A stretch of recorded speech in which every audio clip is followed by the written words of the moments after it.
ईश्वर है भी या नहीं, ये ख्याल हमारे सबके मन में आता है।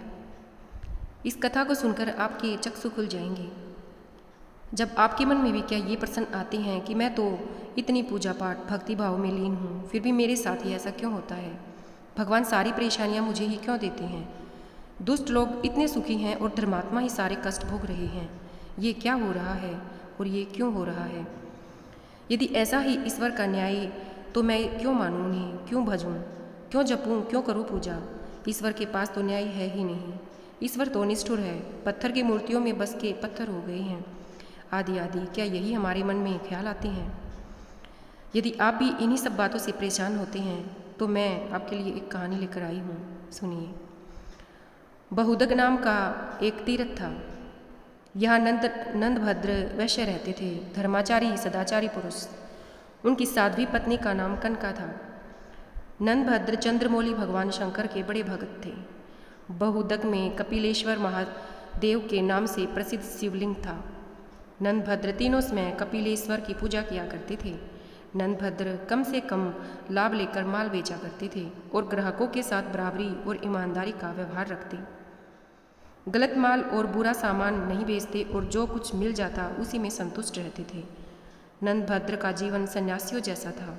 जब नंदभद्र का सदाचारी संपन्न सुखमय जीवन की प्रशंसा करते। नंदभद्र के पड़ोस में रहने वाला सत्याव्रत, जो बड़ा ही नास्तिक एवं दुराचारी था, उनसे जलता था। सत्याव्रत चाहता था कि किसी प्रकार नंदभद्र का कोई दोष दिख जाए तो उसे धर्म के मार्ग से गिरा दूं। नंदभद्र पर झूठे आरोप लगाना और सदा उनके दोष ही ढूंढते रहना उसका स्वभाव बन गया था। दुर्भाग्यवश अचानक नंदभद्र का इकलौता पुत्र गंभीर रूप से बीमार हो गया। नंदभद्र ने दुर्भाग्यमान शोक नहीं किया। पुत्र के बाद उनकी पत्नी कनका भी गंभीर रूप से बीमार हो गई। नंदभद्र पर विपत्तियां आई देखकर उनके पड़ोसी सत्याव्रत को बड़ी खुशी हुई। उसने सोचा कि शायद नंदभद्र को धर्म से भटकाने का यही अवसर है। उसने नंदभद्र को सांत्वना देने का ढोंग करते हुए कहा कि तुम्हारे जैसा धर्मात्मा यह दुख उठाना पड़ रहा है। लगता है धर्म कर्म सब ढकोसला है। कई बार सोचा कि मैं तुमसे कहूँ, पर संकोचवश कहा नहीं।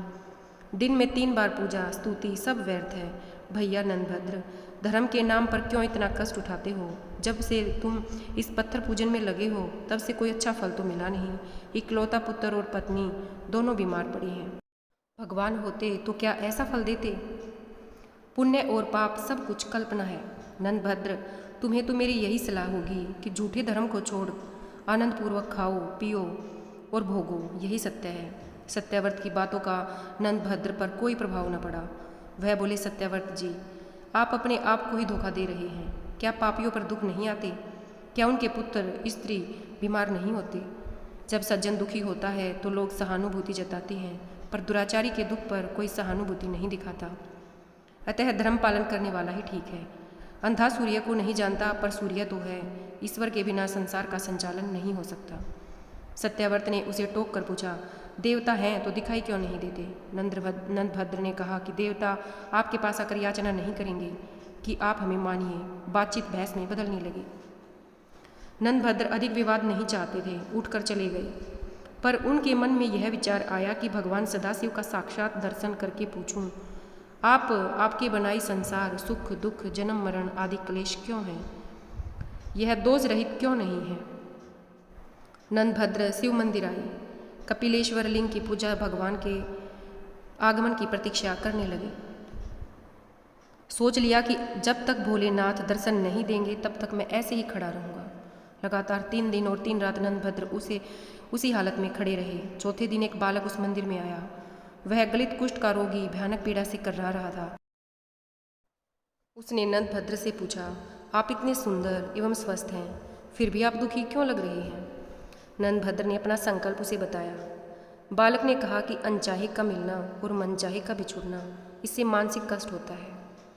रोग और परिश्रम से शरीर को कष्ट होता है, मानसिक कष्ट से शारीरिक होता है, और यदि शरीर में कष्ट हो तो मानसिक कष्ट होना स्वाभाविक ही है।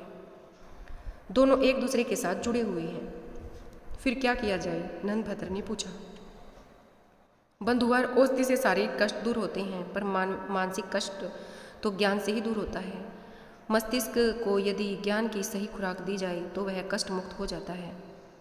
बालक से ज्ञान भरी बात सुनकर नंदभद्र ने फिर पूछा, ज्ञानी बालक, आपकी बात से सहमत हूँ, पर एक प्रश्न है। इस लोक में पापी मनुष्य भी इतने धनी और सुखी क्यों होते हैं, जबकि उन्हें तो उनके कर्मों के कारण कष्ट में होना चाहिए था। भगवान के विधान में यह दोष क्यों? बालक ने कहा, सुख और दुख किसे कहते हैं, यह समझ का फेर है। मैं आपको थोड़ा विस्तार से बताता हूँ। संसार में 4 प्रकार के लोग हैं। पहले वे जिनके लिए इस लोक में तो सारी सुख सुलभ हैं, धन दौलत सत्ता प्रभाव बाहुबल सब कुछ, परंतु परलोक में उन्हें कुछ भी प्राप्त नहीं होता। उनके पूर्व जन्मों के जो पुण्य शेष हैं उसे वह इस लोक में भोग रहे हैं, लेकिन वे कोई नए पुण्य नहीं कमाते। ऐसे लोगों का सुख भोग केवल इसी लोक तक है। अगले जन्म के लिए वे कुछ शेष छोड़कर नहीं जा रहे, तो उनका अगला जन्म बिल्कुल उसी रूप में होगा जिसे देखकर आज वे कांपने लगे। दूसरे वे लोग हैं जिनके लिए परलोक में सुख का भोग सुलभ है, परंतु इस लोक में नहीं, क्योंकि उनके पिछले जन्म के संचित पुण्य है ही नहीं। वे तपस्या करके नए पुण्य कमाते हैं, उससे परलोक में सुख का भोग प्राप्त होगा। तपस्या से अर्थ केवल देव साधना ही नहीं होता, कर्म साधना भी तप है। उचित कर्म किसी भी तप से कम नहीं, क्योंकि इस संसार में रहते हुए सही मार्ग पर चलना कठोर साधना से ज़्यादा कठिन है। तीसरे वे लोग हैं जिनके लिए इस लोक में भी और परलोक में भी सुख भोग मिलता है, क्योंकि उसका पहले का किया हुआ पुण्य भी विद्यमान है, और इस लोक में आकर भी वे उत्तम मार्ग का अनुसरण करते हुए क्रम तप से नए पुण्य बनाते रहते हैं। ऐसे लोग कोई ही होते हैं। चौथे वे जिनके लिए न तो इस लोक में सुख है और न परलोक में ही, क्योंकि उनके पास पहले का कोई पुण्य संचित तो है नहीं, और इस लोक में भी वे पुण्य कमा नहीं रहे। ऐसे नीच जनों को धिक्कार है, वे सर्वदा त्याग के योग्य हैं, और इस लोक में अपमानित होते हुए भी जीवन बिताते हैं, और न जाने कितने जीवन ऐसे ही बीतेंगे, तब तक जब तक कि मेरी तरह उन्हें किसी तपस्वी का मार्गदर्शन न प्राप्त हो जाए। इसलिए हे वैश्यवर, आप अपने पड़ोसियों मित्रों द्वारा कही बात को मन में न रखो, उन्हें तो अपने कान में भी प्रवेश न करने दो। आप इस जन्म में भगवान सदाशिव के भजन में लग जाएं, जिससे आप जन्म के बंधन से ही मुक्त हो सकते हैं। एक छोटे से बालक के मुख से ऐसी ज्ञानमयी और रहस्यपूर्ण बातें सुनकर नंदभद्र बड़े प्रसन्न हुए। उनका सारा भ्रम, सारी शंका का निवारण हो चुका था। उन्होंने चकित होकर पूछा, आप कौन हैं, अपना परिचय दें, आप यहाँ कैसे पधारे हैं? आपने मेरे सब संदेहों को दूर कर दिया। इतनी कम आयु में इतना ज्ञान आपको कैसे सुलभ हुआ? बालक ने कहा, पूर्व जन्म में मैं अहंकारी, पाखंडी, व्याभिचारी था, जिसके चलते मैं वर्षों से नीच योनियों में भटका। भगवान व्यासदेव की ऐसी कृपा कि वे हर योनि में मुझे मुक्ति मार्ग बता देते हैं। उन्होंने ही मुझे आपके पास भेजा है।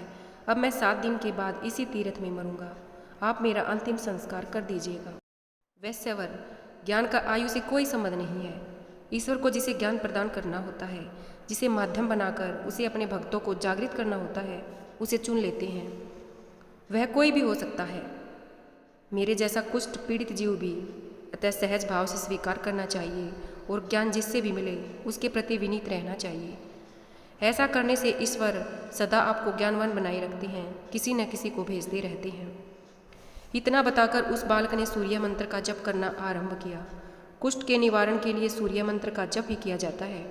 भगवान श्री कृष्ण के पुत्र सांब ने भी सूर्य की उपासना से कोढ़ से मुक्ति पाई थी। 7वें दिन उस बालक ने अपने प्राण त्याग दिए। नंदभद्र ने विधिपूर्वक उसका अंतिम संस्कार किया। नंदभद्र को जीवन की सच्चाई और सार्थकता का बोध हो गया था। शेष जीवन उन्होंने भगवान शिव और सूर्य की उपासना में लगा दिया तथा अंत में जीवन मरण से मुक्ति पाकर भगवान शिव का साक्षात प्राप्त किया। स्कंद पुराण की इस कथा से आपके मन के बहुत से भ्रम दूर हो गए होंगे, ऐसी ही आशा है। आपको जीवन में क्या मार्ग अपनाए रखना है, इसका भी संकेत मिला होगा। पुराणों की कथाओं में जीवन के अनमोल रहस्य सांकेतिक रूप में दिए गए हैं।